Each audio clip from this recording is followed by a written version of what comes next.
So good morning, good evening, and good afternoon to everyone. Welcome to this second session of the e-conference on nutrition sensitive agriculture.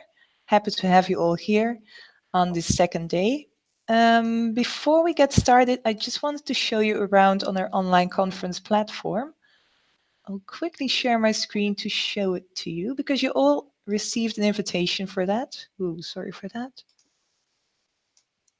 You all received an invitation to join this online conference platform, which is called Mobilize. So this is the web address. And as you can see, we have 932 people online. So that's a great resource. I would say use it to your advantage. What's new, just today, I got the opportunity to show some highlights here because before you just had a lot of messages. So I just picked out a few where people have concrete offers or questions or projects that they're talking about. So I would just advise everyone to go online and browse through these highlights and also share your work, your questions, your projects, because those are the things that people are interested in and will respond to. And just find people working in your area and see how you can collaborate. So that's just all for the online conference platform.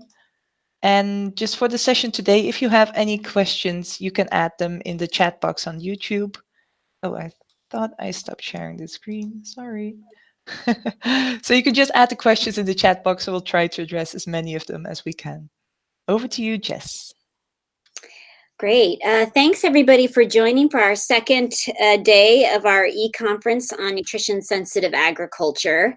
Yesterday, we had Martin Keim present, really looking at what is the role of production diversity and market diversity on diets and nutrition of smallholder farmers. Some of his larger findings where he presented some of his research as well as others' research is that increasing farm production diversity is not always the best strategy to improve smallholder diets and nutrition. And market access seems to be a really important factor. Obviously, how far or close you are to those markets makes also a big difference. He also showed that on-farm diversity can help farmers to cope with risk, particularly with climate, and also has ecological benefits. But so much diversity in the economies of scale can obstruct market opportunities for many smallholders in generating income. So we need diverse food systems, but system diversity is not always equal to dietary diversity, and markets become really, really important in market incentives for smallholders. With that, I'm going to introduce our speaker today. I'm so excited about Harold Alderman. I think many of you know him either through his writing or have seen him speak. He's a giant in the nutrition field. A little bit about Harold's background. He has a master's degree in nutrition at the great Cornell University, where actually many at IFPRI have trained, and a PhD in economics at Harvard University. So he really does work squarely between those two spaces of nutrition, economics, and their role in food policy. He spent a long time at the International Food Policy Research Institute, but then joined the World Bank in 1991, and then lucky for IFPRI, rejoined them again in 2012. I think many of you know his work looking at nutrition, child development, the role of social protection in improving nutrition and early child development, as well as economic growth. And it's really great to have him here. And he will present some work, particularly around food prices, and hopefully we can get into a conversation about social protection and the importance of cash and conditional cash transfers. And then we will follow that again by about 30 minutes of conversation where you can ask questions to Harold, clarifying questions of his talk or other questions you might have. I think many of you also know him because he was one of the lead authors on nutrition sensitive approaches, Lancet 2013 series papers, which is really seminal in helping us define this whole space around nutrition sensitive approaches. So I will turn it over to Harold, and thank you so much for joining us. Well, thank you for inviting me. I'm very pleased to fit in between my colleagues Martin and Agnes, because we seem to look at this together jointly on the different dimensions of nutrition security and nutrition sensitivity. So um, it's a pleasure to be able to participate in this.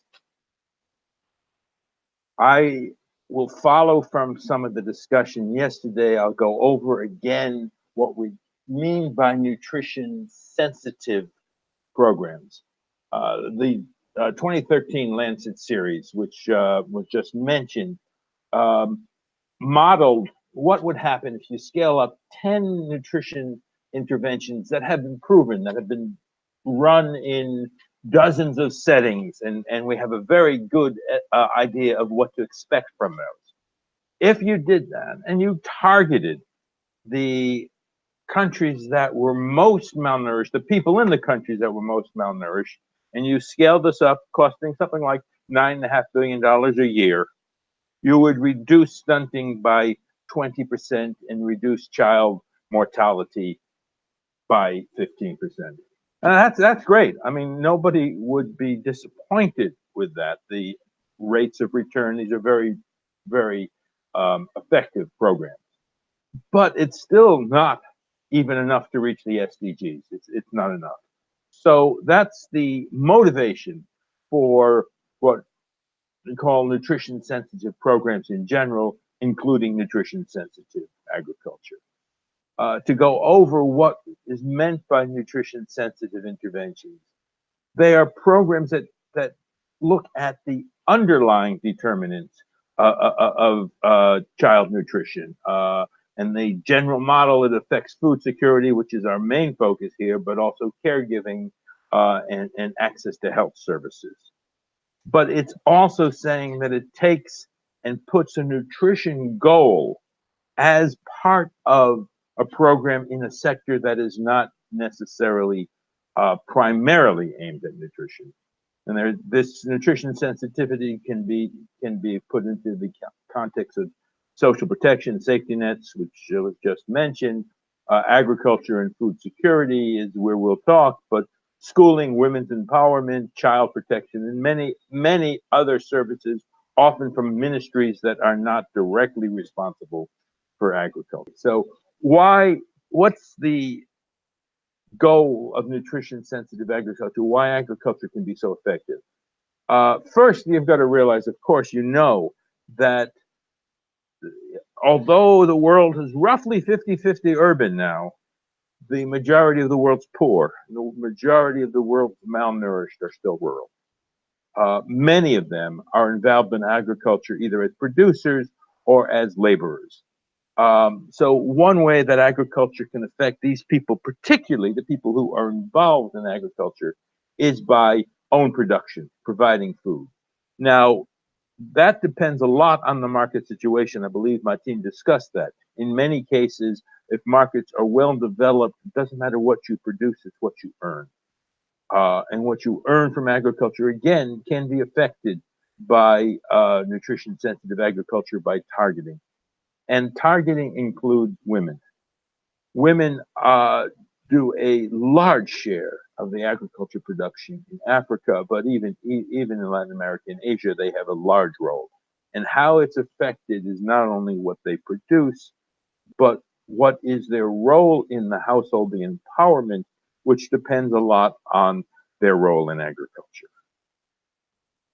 Agriculture, of course, affects women's time too, and that's a real essential issue. I trust that will be discussed tomorrow. Many of the suggestions, the recommendations for nutrition are time consuming. Child care is time consuming. And with the obligations of agriculture, there is a constraint of what women can do on childcare, or attend meetings, attend sessions, if their agriculture is particularly labor intensive. So approaches that affect agriculture have a direct and an indirect impact on nutrition through women's time. Women's health and nutritional status are affected, of course, by what's produced and what time is spent on producing it. I highlight this one, if you are seeing the screen, different color, because that's the subject of my talk today. Food prices, markets create food prices, the balancing of supply and demand, basic economics. And this is probably at the heart of nutrition-sensitive agriculture. Much of the literature in nutrition-sensitive agriculture looks upon projects, home gardens, various projects to increase diversity, but those are generally targeted. Those are generally can only reach a relatively modest share of the population. Markets affect almost everybody. Per Anderson, in his commentary on the 2013 Lancet series, suggested, and I believe he was 100% correct, that more people are affected, and therefore the greater impact of agriculture on nutrition come through markets, trade, and research, which can be as nutrition sensitive as projects are, depending on the orientation, which I will discuss. But just to start off this, there is a very encouraging piece of data that it can be shown. I show it from 1900, you can show it from 1800. A trend downward on prices over centuries. And that makes a huge difference. It has Nobel laureate Fogel says that it counted for a large share of the increase of GNP in Europe in the 19th century. That is generally looked upon in terms of grains, staples, food staples. And by the way, this is also an issue not merely of trend, but as you can see from this graph, stability or instability. Because one of the issues is not only what prices are, but how stable they are. When you have a huge spike of prices, as happened in the early 70s and happened in 2007, 2008, you have a uptick in malnutrition as well. But still, the focus has been, and this story of prices is at the core of any agricultural economics. And people have gotten Nobel Prizes for actually contributing to this. The whole CGIAR system, the whole Green Revolution is part of the story. It's been very important, but it is primarily about grains. But diet diversity is is a major focus now of nutrition programs. We realize that looking at grains is really looking at calories, and calories is really just a portion of the issue. Micronutrients, the balance of minerals and so forth come from a diverse diet. So I want to look upon this. I'm going to focus on one paper that I've recently done with my colleague Derek Hady, who's at IFPRI as well, looking at global patterns in prices. Now, I'll then tie that to the literature, briefly the literature on how consumers respond to prices, which is fairly well known, but it gets to the whole story of why we're looking at markets as part of nutrition-sensitive agriculture. The study that I'm just summarizing, and I'm just in the process of wrapping it up for publication, we look at almost 650 commodity prices. This is a price series globally collected as part of purchasing parity, which is used for comparing GNP across countries. These prices are collected every few years. We use the 2011 series of prices, but it's collected for a standardized group of commodities, which is very important so that we can compare similar types of rice. As you know, for example, rice You can get 5% brokers, or you can get 30% brokers that price differently. You can't compare unless you know what quality you're looking at. That's true for any other commodity as well. So we use this series, and it's available for virtually every country. The main story of this study is not that consumers respond to price, because that was well known. It should be well known. But that those countries which are poorer, those countries which have greater malnutrition and which have tighter budget constraints, also have higher prices for many healthy foods. Global pattern on prices. You would expect that where purchasing power is low, you would like to see that prices are low, but that's not what happens. This is especially the case. I'm giving the summary of the study. I'll give you the data in a moment. With animal source foods. Also fortified nutrient cereals, we looked upon that as well. It's an interesting sub-story. So the main story, again, to repeat, the poorer the setting, the harder it is to afford the type of diet that we're hoping people would seek. So looking at animal source foods, and one of the issues driving this is that animal source foods are hard to transport, hard to store. You can't easily get if you own a cow, you can't sell it in pieces. You sell the whole cow, so it's lumpy. It's only sold occasionally. It's a store of wealth. Markets are not well integrated in rural areas for animal source food. Milk, of course, is a special issue. It's perishable. It's got to be handled with special market approaches. But also, you have an issue of tsetse flies in much of Africa, so you can't even have cattle. And where you have cattle, India is a good example, yields per tropical cow are far below the yields you'd get in temperate climates. And the cows in temperate climates don't do well in hot climates, and they try to crossbreed, and it's still a major challenge. Chickens, the same issue. Chickens do not do well in hot weather. If you don't have an air-conditioned pen, which you do not have in most areas, they are at risk, and they're at risk of Newcastle disease, other tropical diseases, without vaccinations. So all of this means that the commodities are more expensive. Take a look at this, for example, for eggs.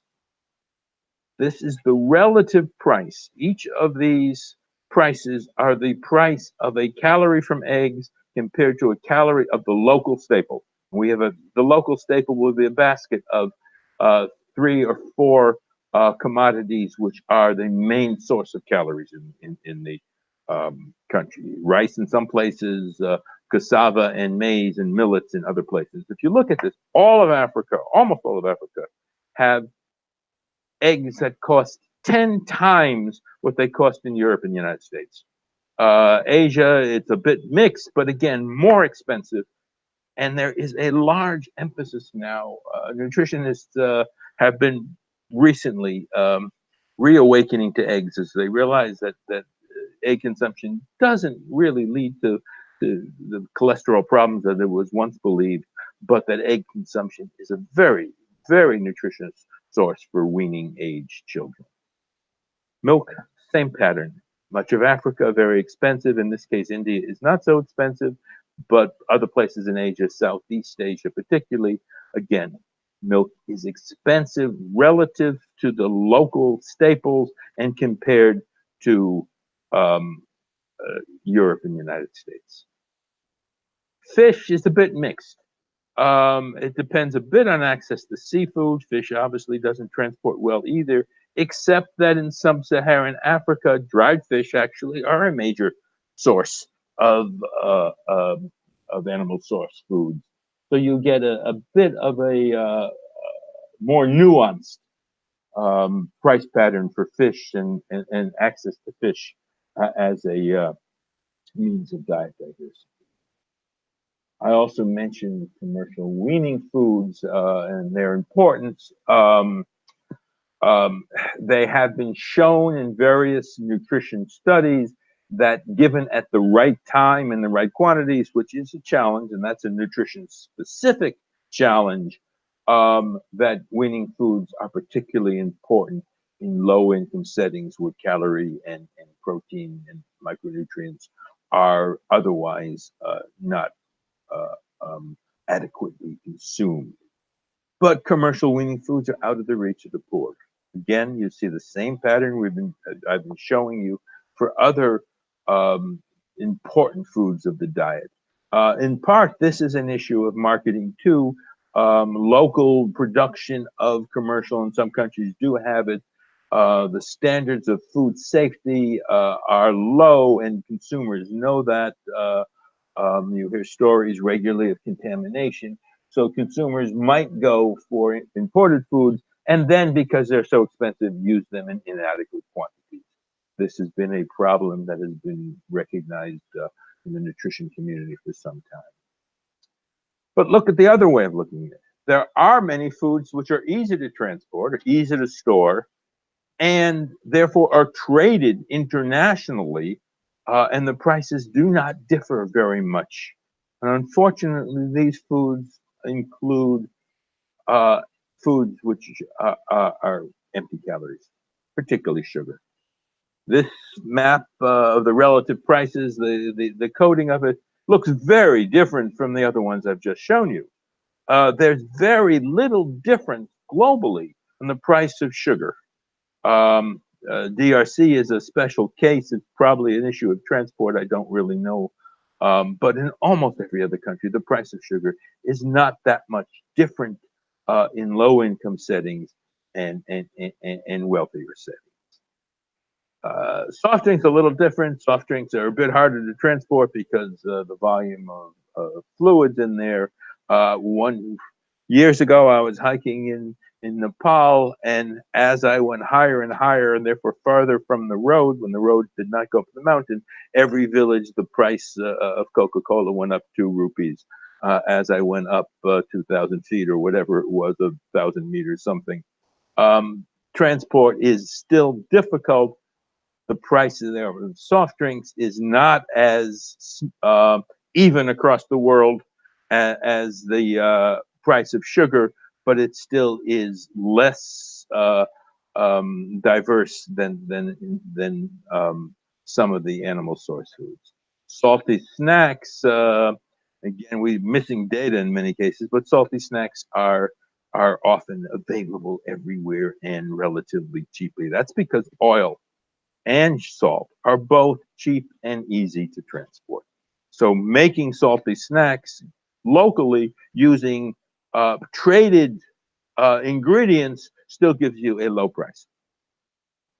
So what does this mean for diets? And as I've said, that as far as understanding how prices affect diets, it's been really 200 years since seminal studies have been looking at diets that long. Many of the econometric techniques that economists use were designed for study of consumer budgets. It's no surprise that as prices go up, the frequency of consumption of foods goes down. We just verify this at the national level to show that the pattern that we've shown in these maps means something. And we've looked at, tied the price data we have with DHS data, that's demographic health surveys, which have been conducted now for a few decades. We use 50 countries. Many countries have 2 or 3 observations, 5, 10 years apart. It is a way of comparing patterns globally.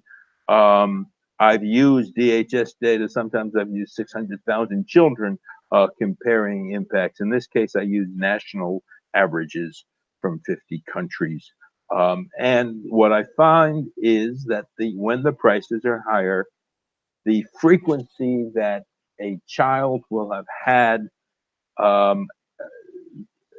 a food from one of different food groups goes down as prices go up. And this is including GNP. So it's not about the income of the country.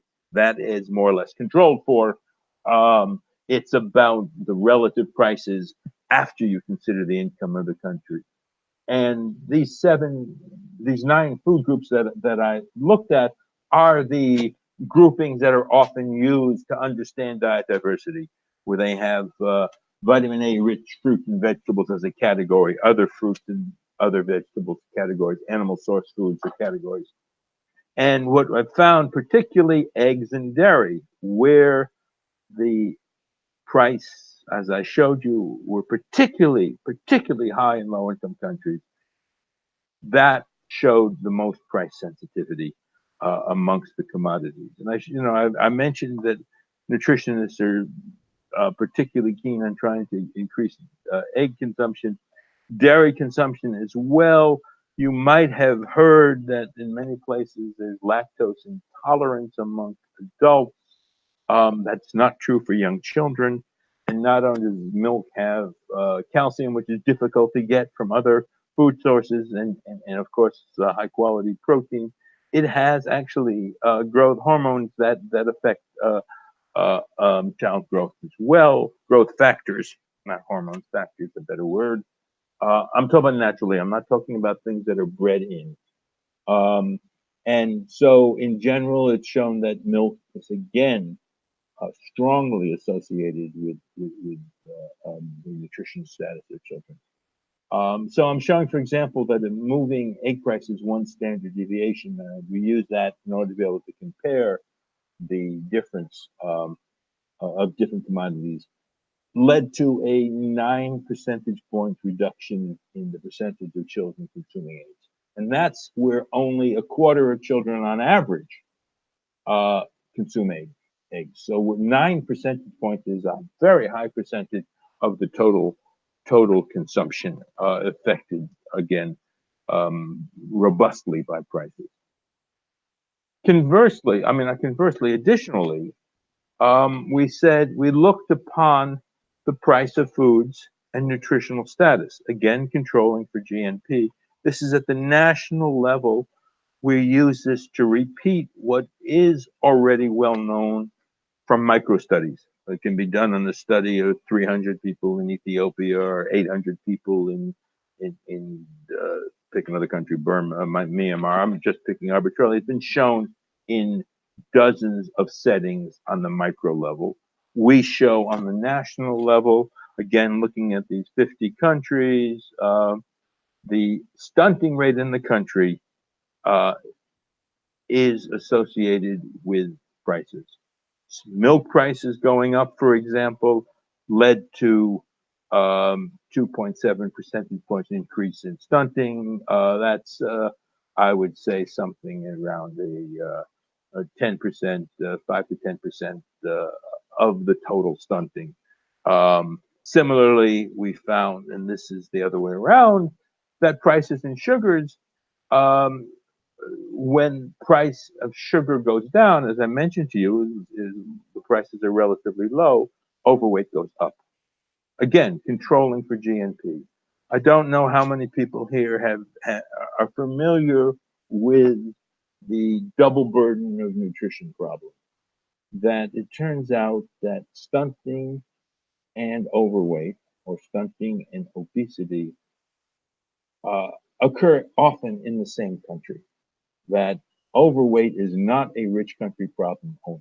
It is a problem in well-off settings, but it is increasingly a problem in low-income settings. Just to give you some idea of that scale, there are more diabetic people in India than in any other country.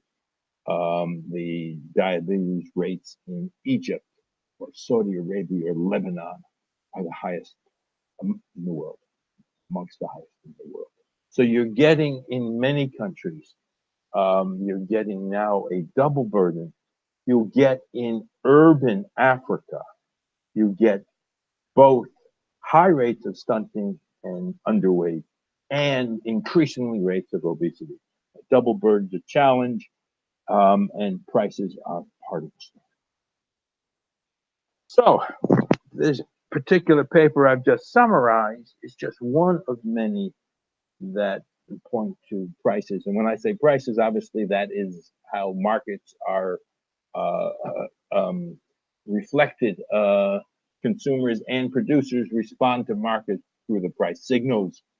So this is, when I say I'm talking about prices, I'm talking about markets at the same time. So how do we affect food prices? What can we do on the policy level? I showed you that graph, the historic reduction in food prices.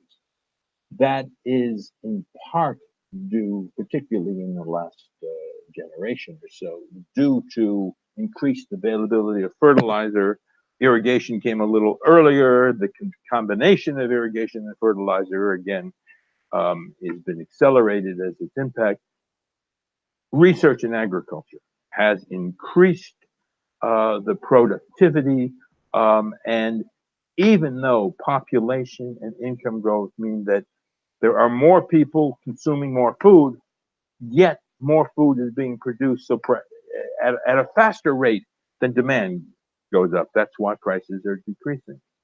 So what you have is, I'm sure most people here have heard of Malthus' famous prediction that because population increases geometrically and land area increases arithmetically, so he assumed that you would get continual pressure on food, leading to always the poor would starve. And he considered why economics is often called the dismal science from his prediction. He has so far, and his prediction was the early 19th century, his prediction has been wrong. Been wrong in part because he did not understand the potential to increase yield per area. Area has also increased, but not as much. Yield per area has increased at a rate that Malthus never anticipated. But we're also talking not just yield per area. Yield per labor means that incomes go up. And by increasing yield per labor, as agriculture research has done, has allowed rural incomes to approach urban incomes and lead to a transition in the modern economy. That's much to do with research. It also has to do with the availability of input, which, by the way, is also due to research. Fertilizer is due to the Haber process discovered in the early 20th century. Prior to that, fertilizer was done by animal droppings, including bat droppings, and was not available cheaply at scale. So again, research includes research on inputs. So, and nutrition sensitivity, what I've just been talking about was just about agriculture growth. Nutrition sensitivity includes the diversity of research. If you want diverse diets, you need lower prices on all commodities, low relative prices to become a little different than they are now, which means you need growth in productivity, not merely of grains, which has been done, but also of legumes, of fruits and vegetables. Similarly, you need to be able to improve the ability to raise livestock in the tropics. And these are, again, research is part of that story. Not all of the story, though. Marketing itself, marketing infrastructure is also quite important in the story. You look at transport costs. Transport costs have also gone down historically. When North America and Australia were open to agriculture, the reason why agriculture, the world prices dropped, was not merely because the land was available, that's part of it, but because transport was cheaper. So we're talking about Malthus not predicting the CGIAR system. He also did not anticipate steamships. I'm not trying to pile on Malthus. I mean, anybody in the early 19th century is not going to predict what happens in the middle and late part of the 20th century. By the way, remember when I showed you that graph on all the spikes and the shocks? Another thing Malthus did not anticipate was the World Food Program. What I mean by that is the ability when food is scarce in a region the ability of the world community, not just the World Food Program, but the world community in general, of getting food to where it's needed in a short-term crisis was again not anticipated a while back. One anecdote which I find to be very telling from the rule of Akbar. No, one of the Indian Mughal empires. I'm not sure which one now. There was a drought in what's now Gujarat, and here we have the Mongol emperor, the richest ruler in the world at that time, unable to affect the drought because he couldn't get food to that area, because his transport with no navigable rivers was by bullock car, and because of the drought, there was no fodder for the bullock. So although he had food and willingness to get the food to the drought area, he didn't have transport. So that was a historic drought during, I don't know, somewhere in the 16th century, I believe. But that type of story occurred up until relatively recently. The inability to move food where it was needed. Now our markets are quite different. Not only because of cheaper ships and Suez and Panama canals, but because there are roads in many places. Remember, I showed you the map of DRC is the only country that had expensive sugar. Probably has to the fact that its transport is by river. I'm speculating on that. But again, the point is general, that by improving markets, you get around the fact that producers want higher prices, consumers want lower prices. When you reduce the real cost of marketing, and I'm not talking about unscrupulous middlemen, that's more a political problem. I don't know how much it's exaggerated. I'm talking about the real cost of marketing. The cost that if you wanted to move a commodity from one place to another, you'd have to spend. That goes down. When that goes down, producers get higher prices and consumers at the same time get lower prices. Transport does that, but so does storage. So does broader a range of market access. Refrigeration brings the cost of potatoes down. When potatoes can be stored in cold storage, and as is done now in much of India and Pakistan and places that I've seen in South Asia, and maybe other places too, I haven't necessarily seen it everywhere.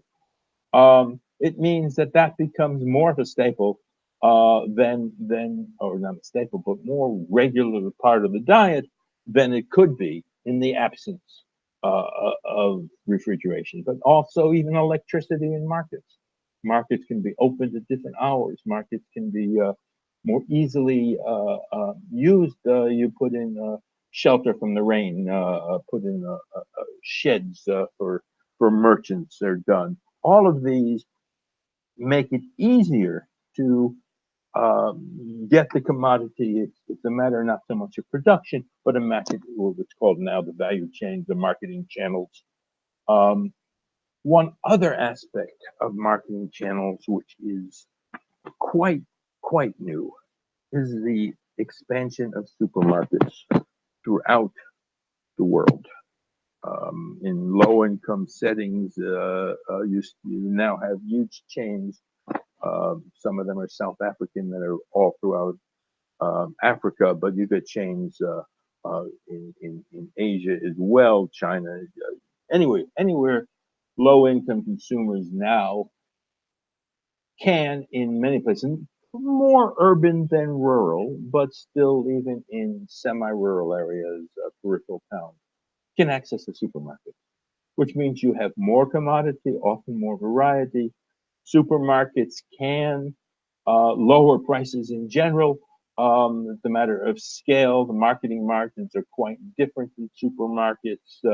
You have in the United States, you have quite the controversy between the Walmarts and the big chains can market things at a very different price than the corner grocery gives you a very different mix of commodities. This is both good news and bad news. The good news is you're much more likely to get fruits and vegetables over a wider range of seasons. Um, Often you would have, in the absence of supermarkets, a glut of fruit for a couple of weeks or a couple of months, and then months when you can't find many varieties of fruit at all. With supermarkets and better transport, you often get a wider uh, um, period that different fruits and vegetables are available. So supermarkets have been shown to reduce undernutrition and in the same places increase obesity. So that's where the two-edged sword comes in. This has been shown, for example, I've seen studies from Kenya which show supermarkets having a favorable impact on child undernutrition and a worrisome impact on obesity. But this is a role, understanding this marketing can give you some ideas where you can get the favorable impacts and try to reduce the unfavorable impacts. Um, there's also other ways to um, affect price besides infrastructure and besides research. And that includes subsidies. You get subsidies to inputs. Malawi, Tanzania have been subsidizing fertilizer, other countries as well. India subsidizes electricity and diesel for pumps. Many countries do. The impact of this on consumers on nutrition is mixed. It's mixed for two different reasons. One is often these subsidies are very regressive. That the person with a larger farm gets more subsidies than the person with a small farm. This has been shown in many contexts. That is, from the standpoint of equity, not the goal. It doesn't necessarily affect nutrition, but for nutrition, a subsidy to inputs only affects nutrition to the degree it brings the price of the food down. And that is not necessarily shown. To get that to happen, you need to have, number one, the fertilizer or the input subsidy reach the consumers who couldn't buy it otherwise. If I can get fertilizer at $200 a bag anyhow, and I buy as much as I need, now you tell me I can get it for 100, I'll buy it for 100, but I may not use more fertilizer. Or if there is a limit on how much I get, a quota, and that quota is less than I would have used anyhow, that's what's called an inframarginal subsidy. In literature, what it basically means is it's like an income transfer, and it doesn't affect the amount I use or affect very little. If the subsidy affects a producer's income but does not affect the amount of input or the amount he grows, it won't affect prices. If it affects the amount he or she grows, let me correct myself, it still may not affect prices depending on how markets work, whether the community exports, what is the marginal source of the food. So the impact of subsidies to nutrition is indirect and very mixed. Subsidies to consumers as opposed to producers, again, mixed. They were more common in terms of coupons and food stamps, particularly. They were more common a few decades ago than now. That's where cash transfers come in. In particular, there's been a shift, but they're still widespread. The United States still has food stamps. The United States put food stamps in more than a generation ago. They have not changed that. They've changed how they work. They're now electronic as opposed to actual printed stamps, but they're still tied to commodities themselves. Egypt has been reforming, but still has consumer subsidies. India has a public distribution system. Other countries as well still work both in cash and in commodities with consumer objectives, nutrition objectives in some cases. How these work is a little bit beyond this area. Just to say that often again the food subsidies are inframarginal and affect income more than they affect commodities purchased, with some exceptions. Taxes on sugar is a different story. Taxes on sugar or sweeteners and fats are aimed not at, of course, increasing consumption, but of decreasing consumption. And that's been explored now and is becoming more widespread. Taxes on soft drinks, particularly, a number of countries have been doing it. Mexico was one of the earliest ones to do it, at least to measure its impact. And I've looked at that somewhat closely. And what you get is more or less, for those of you who do know economics, you get a price elasticity of -1. In this case, that doesn't have to be that way, but it turned out that way. In other words, the 10% increase of the price of soda leads to roughly a 10% decrease of consumption. And because of cross-price effects, you consume less soda. It shows that they also purchase more water. And that depends, of course, on each area is different that have tried this. 10% is probably lower than the advocates wanted. They wanted probably a 20%. Other places have not taxed soda, but it taxed the sugar content of soda, which could lead to reformulation. If a certain percentage of sugar in a soft drink triggers a higher tax, you might just reduce the amount of sugar. Even if you sell the same amount of soda, people are consuming less sugar. That has been tried in some places as well. But there's also approaches to regulation and advertising. Example would be Chile. Peru has been following Chile. Chile has made it illegal to put logos with animals or cartoon characters on sugar-rich foods. That is the toucans or the leprechauns on a box of cereal. You don't find them in Chile anymore. They're against the law. They're labeling where you put in if the sugar content or the salt content, the oil content exceeds a level, you have to put in a red light, a little signal saying that this has high content of various sugar, salt, or whatever. Or some cases, the advertisement is affected. You cannot advertise high sugar snacks during hours that children are likely to watch television. Again, Chile has done that as well. The results of that are not yet, to my knowledge, have not yet been studied. They're in the process of studying it right now. I've actually talked to some Chilean researchers, and the preliminary results are very encouraging. I don't know if anything's been published on that. So, getting prices right. Those of you who read about what was called structural adjustment in the 80s and 90s know that was a credo of agricultural economists.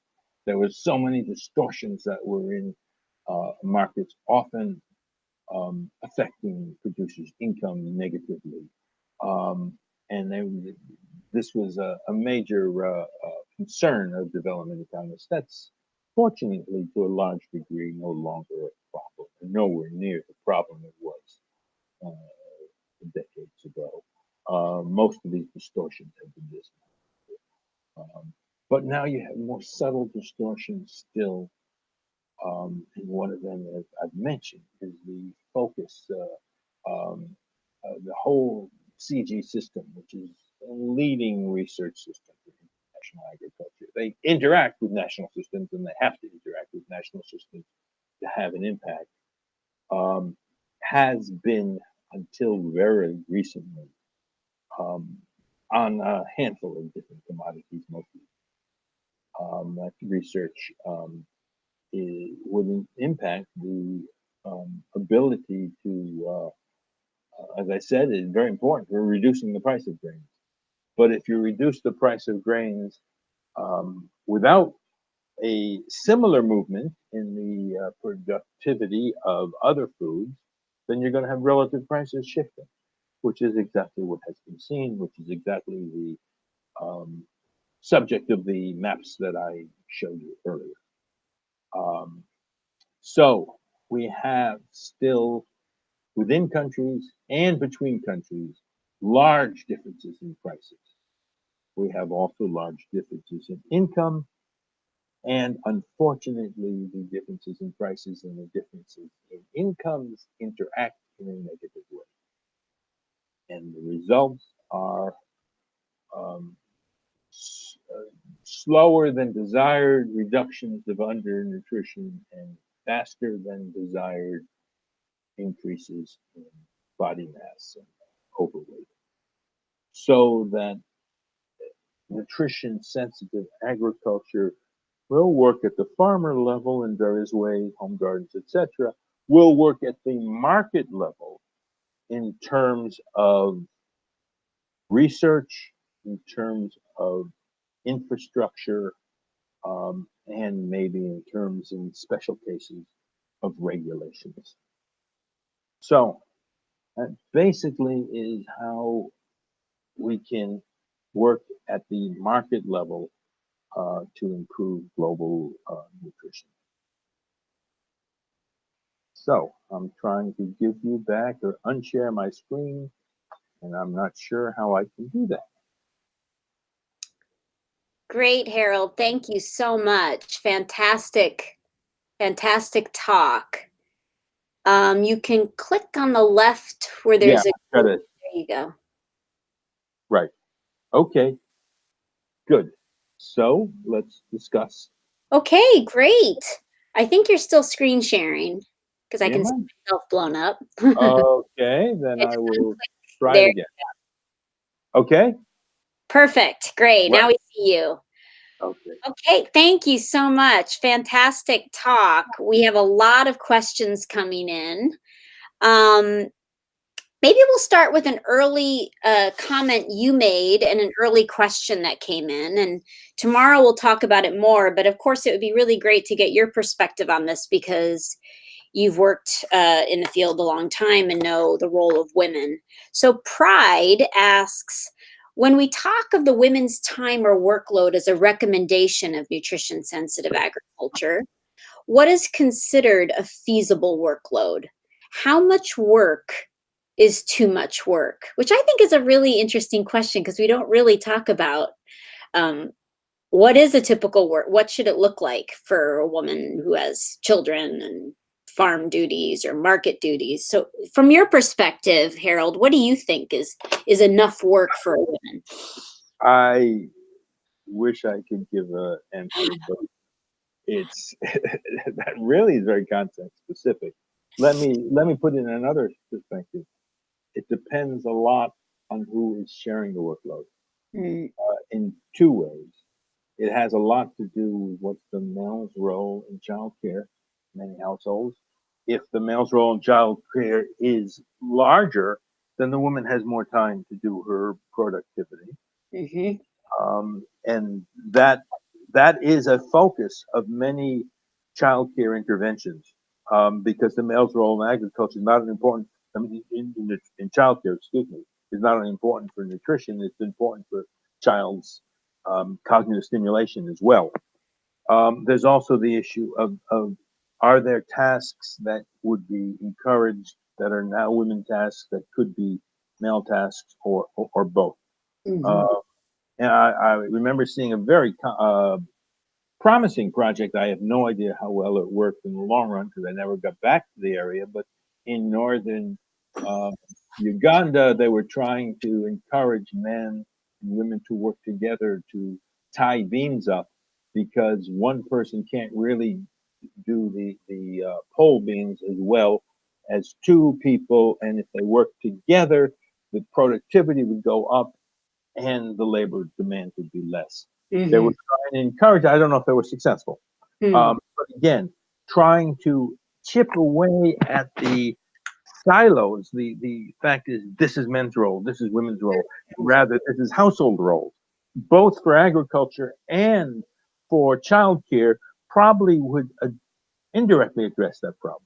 Mhm. The related issue is what are the availability of other childcare. Right now, if a woman works in the field, they often carry the child on their field, put them down, and work, or they leave it with the grandmother who can't breastfeed, of course, so there's nutrition problems as well. But in some places now, creches are made available, which make it easier for women to work. And even if the creche is close, she can go and breastfeed and come back. But still, it depends whether the creche is a safe environment, whether there's enough staff for the creche to give the child central care that you need for a very young child. So if there is a creche, then we can work more. That's been shown in various studies. Where there's not a creche and where the man has a role in does not have a role in childcare, unfortunately, in most cases, women's work in agriculture comes at a cost of her ability to do the child care she would want to do, Mhm. stimulation. But I can't give you, I couldn't give you an hour, X number of hours a week. No, it's a good. No, So lots of questions about prices and market functioning. So Cara asks that the price increase in eggs is a very interesting finding. So what does this mean for interventions that are promoting increased egg consumption, particularly in sub-Saharan Africa, where it's so cost prohibitive? And I think, Harold, there's a lot of push right now on eggs as potential impacts on reducing stunting. So what are your thoughts? And I think there's a couple of questions around this. If these really important nutrient dense foods are so cost prohibitive, what well, do we need to do? well, that said, you need to work both on productivity itself, the Mm. farm level, or in the case of eggs, and also at the industrial scale, Yeah. unfortunately, or otherwise, that you need to have, in some cases, you're really going to increase. And I've seen, for example, in India, the price of eggs over, I've been working in India on and off for 2 decades, and eggs and chicken were far more expensive than they are now.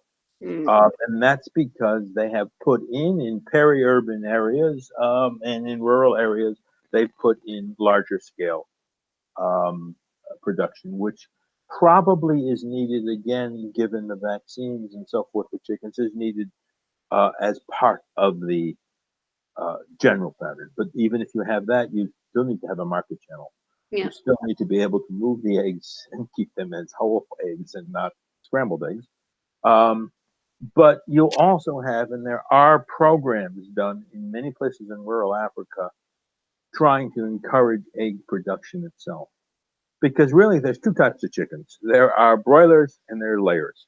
Mm. And they aren't the same. And this is a breeding issue. All chickens could be broiled, and all chickens, all at least the chickens, not roosters, can lay eggs. But there are breeds that are better for broilers and breeds that are better for eggs. And you also have right now, in many places in the world, people think of chickens as a source of meat, and they don't consider the eggs are merely to, this comes, the old cliche, which comes first, the chicken or the egg. The eggs are considered a means of getting another chicken. Mm-hmm. Not that the chickens are a means of getting another egg.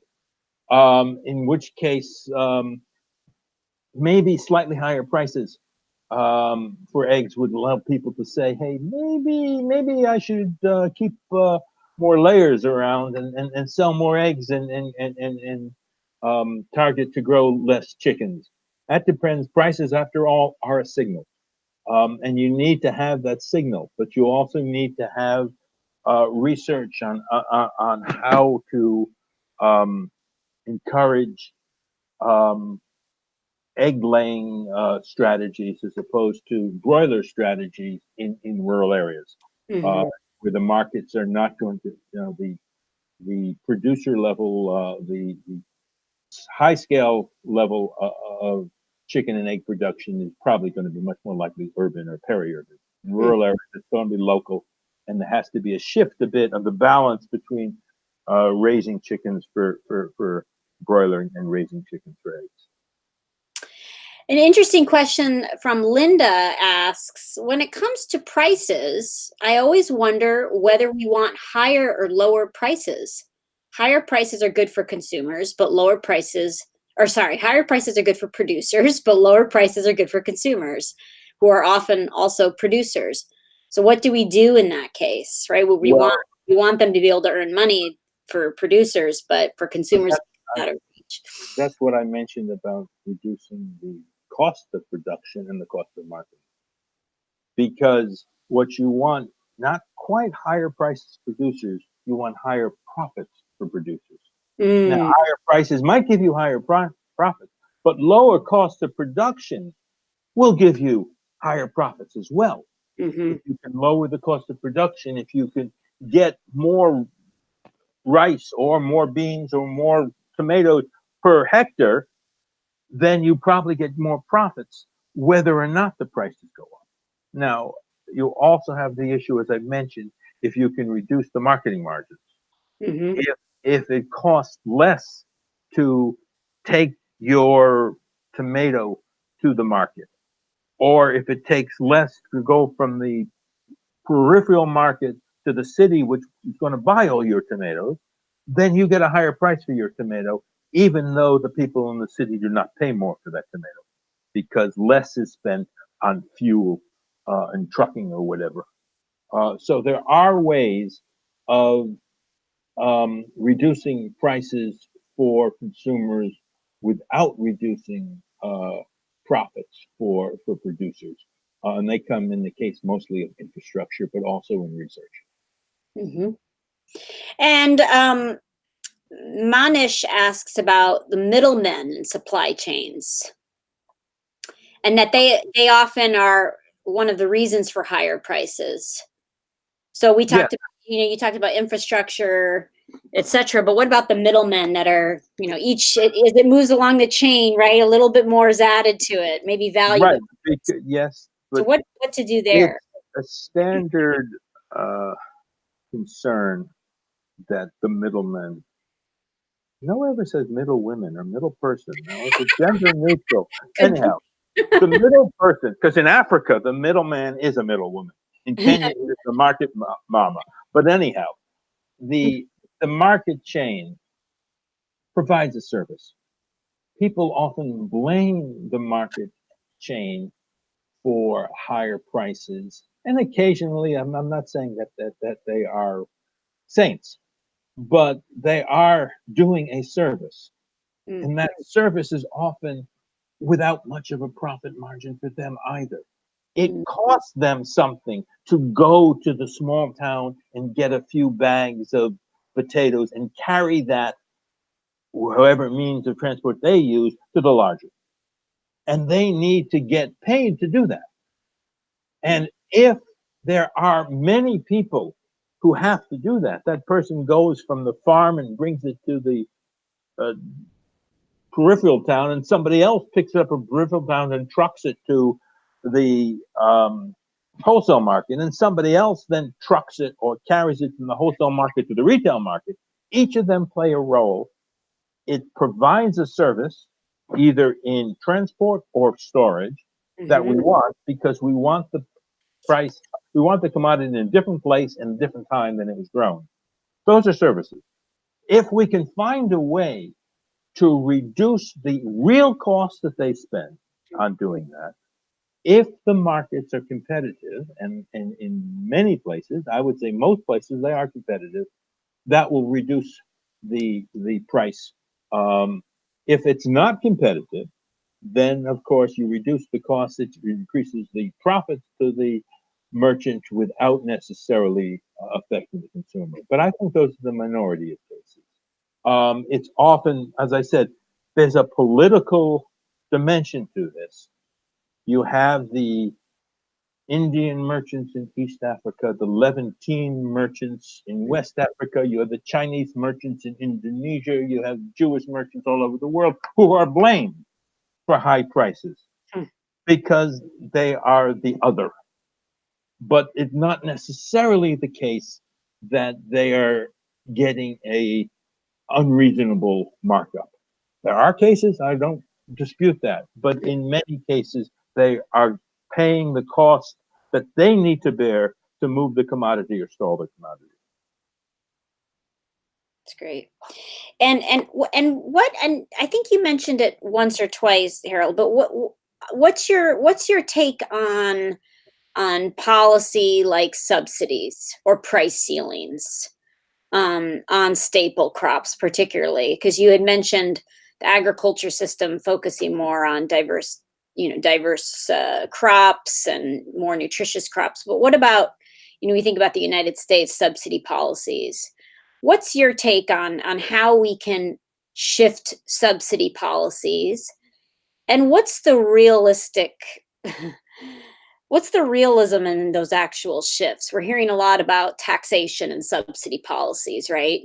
But what's Well, the reality of subsidies? Can they change over time? And why are they always focusing on just the staple commodities?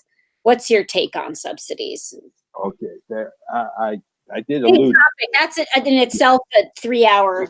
It's more than that. There are both economic and political dimensions to most of this. You mentioned the United States. This is not really about the United States, this whole session, but you just see where you have a tariff war for whatever reason. I don't want to get into them. And then because that affects rural population who are politically important, then you have to give them a subsidy because you don't want to lose their votes. There's not a lot of economics in that. That's all politics. And I'm an economist. So I can't get too far into that. But you have a large dimension of subsidies you get again in India, for example, can't really do much about the overconsumption of groundwater, which is leading to lower water tables, which is reflected in the low price of electricity, the low price of diesel. And it's a political minefield. You know, they made that policy, and of course, it's harder to undo, despite some economic arguments that can be made. When I worked in Egypt, I lived in Egypt for a few years, and their irrigation is all by canals. It was done too much. There was some indication that they'd want to put in barriers to irrigating because it was being overused to increase the price of water because it was overused. But of course, politically, they couldn't do that. So there are issues where you would like to, for economic rationalization, change prices, lower subsidies, particularly that are very hard to dismantle politically. But from the standpoint of nutrition, I don't think producer subsidies often affect nutrition. As a matter of fact, that was again when I was talking about the reforms in the 80s and 90s, what you had pretty well was the price distortions affected producers negatively, but not generally affecting consumers positively because it was a means of raising revenue to the government. It was a means of taxing indirectly. If you had a procurement policy where you have to sell X amount of your production, again, Egypt did, but not just Egypt, where you had to sell a certain number of kilos per acre to the government, and then you can sell the rest at what you want, that was a tax. It was a tax that didn't necessarily affect consumers. So that it's possible that a subsidy could affect prices by increasing production enough. And that depends, again, you have in economics, there's a import parity and export parity. If you trade and you don't produce enough for your country, then the price of your food will be your import parity price. If you produce excess, then your price of your food would be the export parity. Between that band, which is often very wide because it depends upon the transport cost again, the price depends on what's locally produced. Mm-hmm. When you're in that band, then a subsidy or a tax may affect the consumers. When you're at the outer part of those bands, if you actually trade, if you don't ban trades, then it doesn't matter. The subsidy will affect producers or tax will affect producers, but it won't affect the consumer. Mm-hmm. And it depends. Now, what countries trade and what countries restrict trade, again, it's a political process that goes through cycles. After the 2007, 2008 crisis, countries were a little bit more reluctant to rely upon trade to stabilize prices, which is what economists often recommend. That's the whole globalization of systems. And countries saw that if they relied on markets to stabilize prices, and you had one country who was a major exporter saying, we're not going to export this year, as happened in 2007, Mm-hmm. then your reliance on markets was not necessarily what the textbook said. So there's a lot of political economy of international trade. Again, goes a little bit beyond here, but countries do want to stabilize.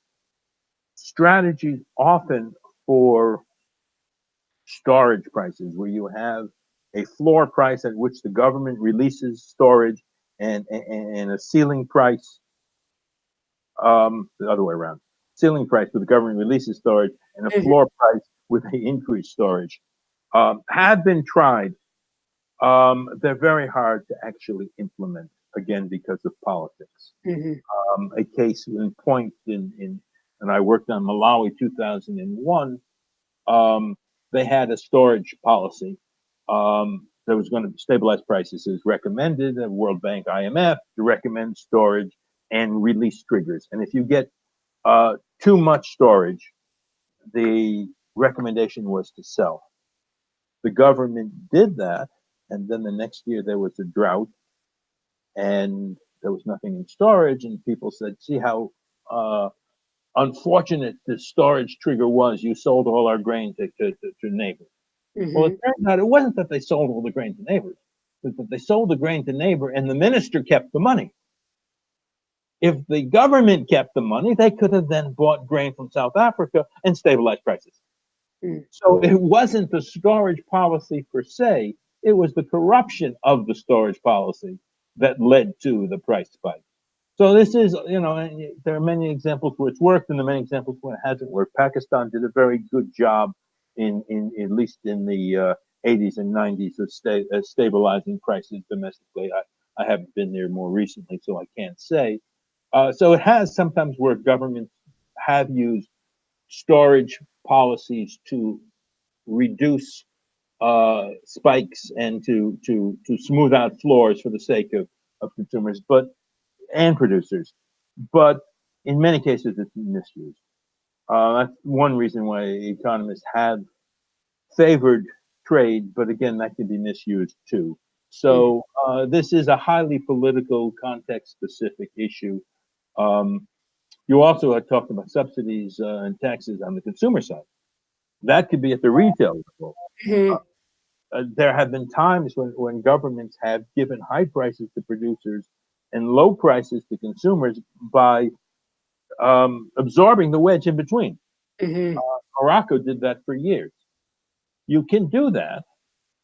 It's not necessarily very efficient for two reasons. One is it costs a lot, Mm-hmm. and two is it's not targeted generally, which is one reason why it costs a lot. If you do it at the market level, which is the best way to affect consumption, because I mentioned quotas are often inframarginal. Do it at the market level, you give it to the rich and the poor. If you do it in a targeted method, that's much harder to implement. It has been done in some cases. You can also try to target only those commodities which are generally done before. There's also, by the way, another way of looking at the tax which could be effective is VAT rebates. If you have a VAT, a value-added tax, 10, 15%, many countries do, but you give exemptions. You zero rate some commodities. If those are commodities which are more likely to be consumed before, you could in principle shift. Mhm. I don't know how much has been done on a national level. The other way of dealing with this is very targeted programs. And that can be, you mentioned at the beginning, cash transfers. Those Mhm. are targeted. Now, theory tells you, and again, I've mentioned that people have been studying consumer budgets for a long time. If you give a cash transfer, you expect a poor person to spend, let's say, 50, 60% on food. Mhm. That is, their transfer money would probably be spent very similar to their wages. Mhm. It turns out globally that transfers, even if they don't tell you what to spend it on, tend to get spent slightly more on food than wages are. Mm. And that's been shown in the United States, it's been shown in Mexico, it's been shown in many countries. Why that is, there's two possibilities, hasn't been proven. Part of it's female control. Regularly, it's shown that women spend differently out of income than men do. Slightly more orientation towards health and food for the children than men do. Many of the cash transfers are targeted to women. Women are supposed to pick it up. Uh, Mhm. it makes a difference. It makes a difference. It's only a small difference. No, it comes at a cost of women's time, by the way. Uh, there's no costless interventions. But you also find that it's a matter that's called labeling or other words for that. People tend to have, despite the economic theory that all money is merged, people tend to have different conception budgets. And if you say this is for food and nutrition, you tend to get slightly more expenditures on food and nutrition or health. Um, but so targeted transfer programs can work. By the way, I think the ones that affect nutrition most are not just cash. Mhm. Mexico's most successful subcomponent had cash plus supplementary food. Mhm. In other places, there have been a mix of cash plus supplementary food. The United States has the Women and Children program, which is actually a bundle of goods, which tend to be very effective nutritionally. So, or even better, in some places, you have cash plus behavior change communication. And that has shown when you put the two together, behavior change communication is somewhat expensive to achieve because it's labor intensive, tends to have more nutrition impact than cash alone. Mhm. Um, so there are programs which have used transfers, cash, subsidies, taxes to improve nutrition, and as always, some of them have been very effective and some of them less so. So maybe we have time for maybe one, maybe two questions, but one question from multiple people, Harold, was from Thomas, Camelia, Ilsa, Peter, Esther. They all asked questions around education, nutrition education, awareness, food literacy, behavior change. If prices sort of dominate decision making, what's the role of nutrition awareness education? Okay, How much I'll dominates go up. that? And that, again, another big question, but a lot of people are asking about it. If prices kind of rule, do we need to be promoting consumer behavior change, consumer education around nutritious foods and diets? Yes, it's hard to do. But yes, I mean, I think the one example I've been talking about markets and say that project level is a different subject, but let me give an example from project level. Many studies of production diversity, hoping to affect diet diversity, home gardens, hoping to affect diet diversity. It's almost always the case that the production side alone doesn't have an impact or has Mm. a small impact. It's when the production and the nutrition education are linked. Mm-hmm. People know what carrots are. They've seen carrots before. You don't have to go with an extension agent and say, hey, these are carrots.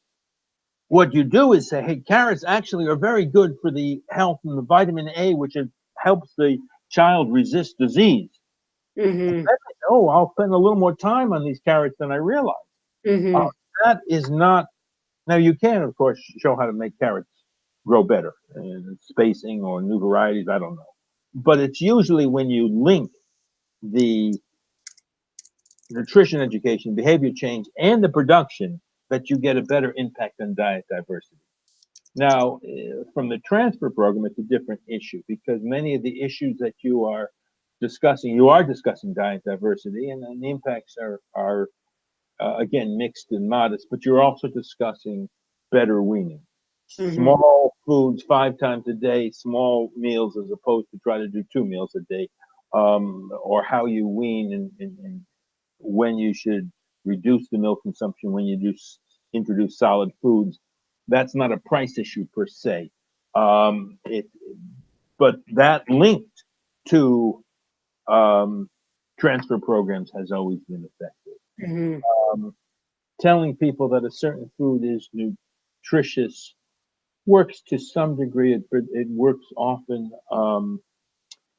Unfortunately, the private sector is very good at this, better at this. That the private sector can advertise something and not necessarily, honestly.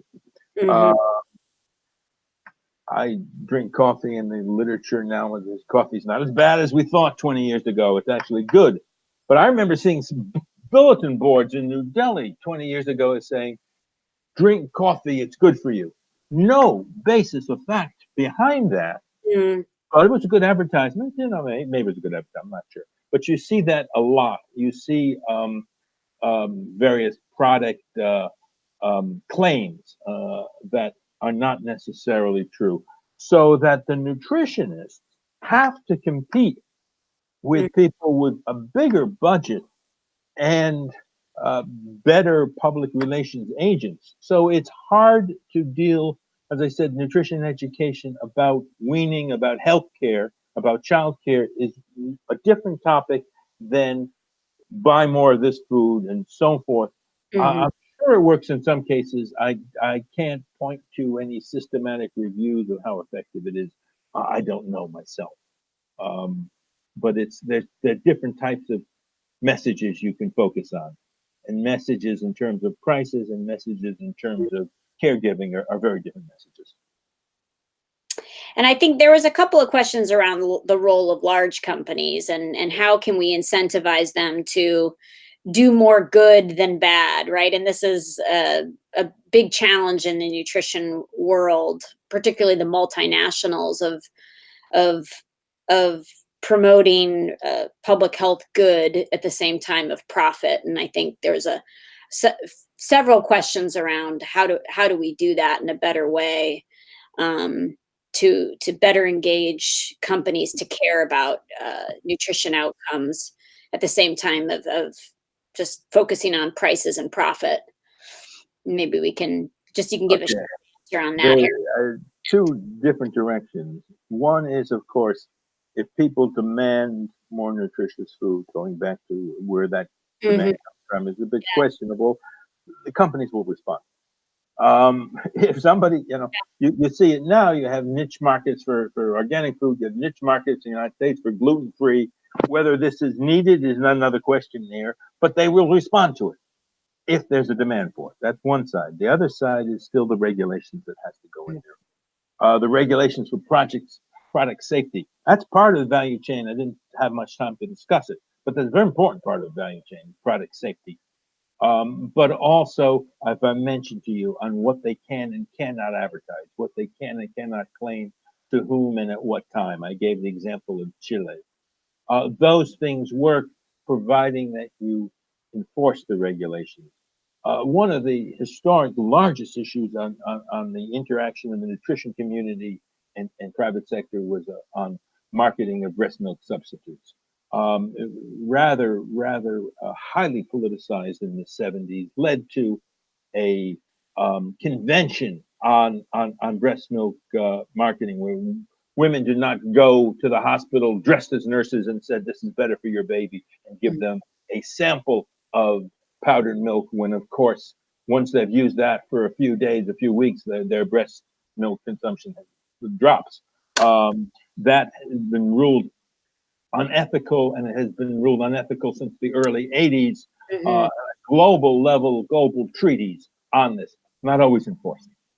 You have the regulation, but the regulation on the books is only part of the story. First part, you need it, but then you need to enforce it. And that's done in many countries, but not every country. So that's another issue. Every single question asked can be hours of conversation. People here in the audience didn't have a chance to say their own experience. I'm sure there's plenty of valuable experience that we'd love to be able to share. That's what your website's for. Well, we had lots of great questions. We had 140 people online, Harold. So thank you again so much for spending the morning or the afternoon for others, or early evening for some. Really appreciate it. And we will see everybody tomorrow. And Agnes will be presenting on women and women in agriculture and nutrition. So stay tuned for tomorrow. Ask her how many hours they should spend. Tell me what the answer is. We will. Thank you, everybody. Take care. Thanks, Harold. Okay, pleasure.